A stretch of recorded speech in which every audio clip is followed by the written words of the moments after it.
यहाँ पे LIU intelligent सब चीज होगी। यहाँ पे आप यहाँ की कमेटी है, सरकार एक बार इनसे बैठ के बातचीत तो करे,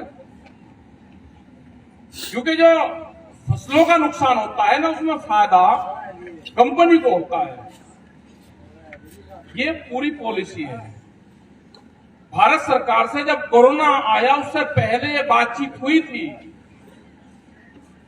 ये जो भी बीमा कंपनी होगी उनका ऑफिस जिला हेडक्वार्टर पर होगा। सबको पता होगा कि कौन सी कंपनी का बीमा मेरे क्षेत्र में कटरा, मेरे क्षेत्र में कौन सी कंपनी काम कर रही। उसकी जो मॉनिटरिंग होगी वो जिला प्रशासन का एक अधिकारी के अंडर में वे काम करेंगे। लेकिन हो क्या रहा, हो ये रहा कि कौन सी कंपनी का बीमा है किसी को पता ही नहीं, उसका ऑफिस कहां है वो पता नहीं। तो ये किसान जाएगा कहां? ये किसान सरकार के पास में जाता है। फिर जब नुकसान होता है तो अधिकारियों के पास में जाता है। अधिकारी इनसे मिलता नहीं, क्योंकि अधिकारियों को अगर ढूंढे भी तो पता नहीं रहता कि कौन सी कंपनी का बीमा, वे मिलते नहीं। इसमें बड़ी एक पॉलिसी मैटर का जरूरत है कि पूरी चेंजिंग होगी। इसमें हमारा भारत सरकार से और स्टेट गवर्नमेंट से ये है कि कौन सी कंपनी बीमा काट रही है उसका ऑफिसों बाकायदा लिखा हुआ हो। ADM, SDM कोई भी एक अधिकारी उसकी पूरी मॉनिटरिंग करे। जो क्रॉप कटिंग होती है, कितना नुकसान हो रहा, हालात क्या है कि पटवारी वो जमीन को नापता है, फसल में कितना नुकसान हुआ। पटवारी को एग्रीकल्चर डिपार्टमेंट से नहीं है कि वो फसल का नुकसान बताएगा। लेकिन है क्या कि पटवारी दे रखा पूरा ठेका, पटवारी ने जमीन नाप दी, लेकिन फसल का कितना नुकसान हुआ उसके लिए एग्रीकल्चर अधिकारी चाहिए। ये पूरा सिस्टम बिगड़ा हुआ है। यहाँ पे LIU के लोग यहाँ पे होंगे, यहाँ की कमेटी है, 36 दिन से जो लोग बैठे वो आगे भी बैठेंगे। इनसे बातचीत करवाओ। हम भी यहाँ की कमेटी से कहेंगे कि वो बात करें। और बात ये नहीं कि आप DC से बात करवा दो, DM से, आप चंडीगढ़ बात करवाओ इनकी बैठा के। इनकी बात सुनो। 17 गांव ले रहे हो को दे दिया, 17 गांव छोड़ दिए, ऐसा क्यों? दूसरा, गेहूं में भी बहुत नुकसान अब की बार हुआ पूरे देश भर में। गेहूं में बहुत आग लगी है। ये एकदम से जो गर्मी बढ़ी, जो टेम्परेचर बढ़ा, उससे ये हालात हुई। और उसका असर ये रहा कि गेहूं का लिगड़ाव भी कम है और आग भी बहुत लगी। उसकी जिम्मेदारी भी सरकार की है कि जिस परिवार का पूरा गेहूं खत्म होगा, कणक खत्म होगी, वो कहाँ जाएगा? उसका पशु भी है, उसको खाने के लिए भी चाहिए, वो बेचता भी उसके लिए भी चाहिए। और ये यहाँ नहीं कि हरियाणा में, ये पूरे देश भर में ये हाल हुआ है। अभी जमीन नीलाम की बात यहाँ पर बताई, कई दिन से पेपर में चल रहा है। जमीन नीलाम राजस्थान में भी हुई थी। 7 लाख रुपए का कर्जा था उस किसान पे, और उसकी 10 किले जमीन, उसी में ही मकान, वो नीलाम करा 46 लाख रुपए में। और अगर DC रेट उस जमीन का देखे तो 2.5 करोड़ रुपया। हम गए मुजफ्फरनगर से, और जैसे ही हम रास्ते में गए, हम 10 बजे चले तो ठीक 12:30 बजे तक जब पता चला वहां की सरकार को कि किसान आ रहे हैं वहां से, तो ठीक 2.5 घंटे बाद में उस किसान की जमीन छोड़ दी और यह कहा कि कुछ खामियां रहेगी। और जैसे ही हम गए तो अगले दिन पूरे पॉलिसी, राजस्थान की पूरी पॉलिसी बदली कि किसी किसान की जमीन नहीं नीलाम होगी। तो हरियाणा में क्यों नहीं हो सकता? हरियाणा में भी होगा।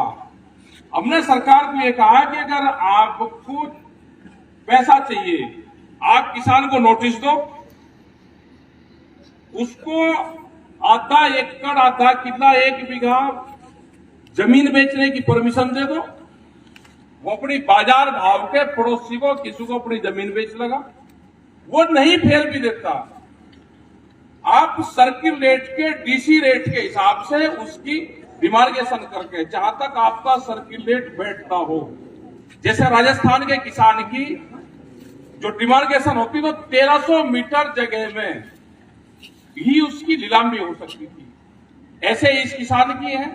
आप डीसी रेट से ज्यादा का नीलाम करने का कोई कानून देश में नहीं है।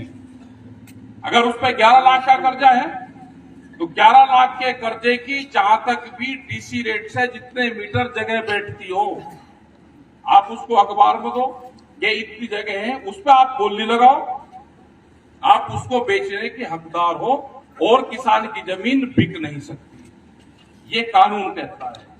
लेकिन हालात क्या है कि जितनी बंधक जमीन है आप सब बेच कर अपना चले जाओगे, उस किसान को बर्बाद करोगे।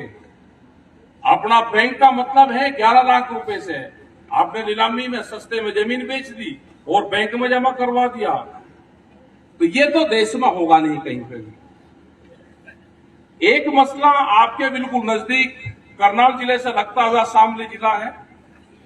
यमुना के उस पार चंदन बंजारा था, वहां पे उसकी जमीन 93 में नीलाम हुई और हमने उस जमीन पे आज तक कब्जा नहीं दिया।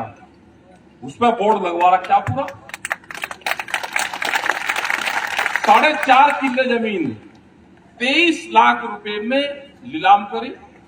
उसका कर्जा था 23 लाख का, 23,000 रुपए का, 23 लाख का नहीं 23,000, और 90,000 रुपए में पूरी जमीन नीलाम कर दी। उसने ना आज तक पैसा निकाला ना उस जमीन पर कब्जा दिया। तो यहीं पे भी ऐसा करना पड़ेगा, उस जमीन पर अपना बोर्ड लगाओ, ये जमीन इसकी है, और कोई जमीन पर आएगा हल जोतने आएगा, उसके साथ में कोई हादसा होगा, ये जिम्मेदारी यहाँ की सरकार की, प्रशासन की और उस परिवार की होगी, हमारी कोई जिम्मेदारी नहीं है। तो कोई नहीं आएगा उस पर। कैसे हिम्मत हो जाएगी कि जमीन पर कब्जा ले लगा? प्रशासन से इस संबंध में बातचीत करो। इस मुद्दे पे जमीन नीलामी कैंसिल होगी, उस किसान पे क्यों कर्जा हो गया, इस पे भी हमको जाना पड़ेगा। कर्जा तो सरकारों की गलत पॉलिसी से हो रहा, कि एमएसपी मिलता नहीं, आधे रेट में फसलों को बेचना पड़ता है, कर्जा लेके ही किसान काम चलाता है अपना। अभी भी बहुत हल्ला बिछ रहा कि जी एमएसपी से ज्यादा पे बिक रहा।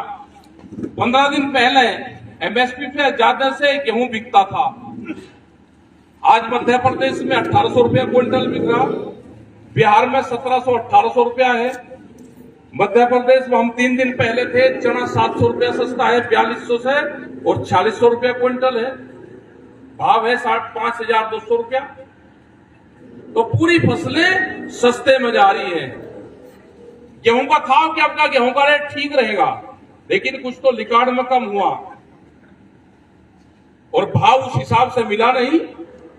वो वीडियो दिखाते हैं कि ये तो सब अडानी के उसमें जा रहे हैं। भाई आप गड़ा घोट के और एक खिड़की देखे कि यहां गड़ा घोट रखा है, यहां को ऑक्सीजन आ रही, और ये तो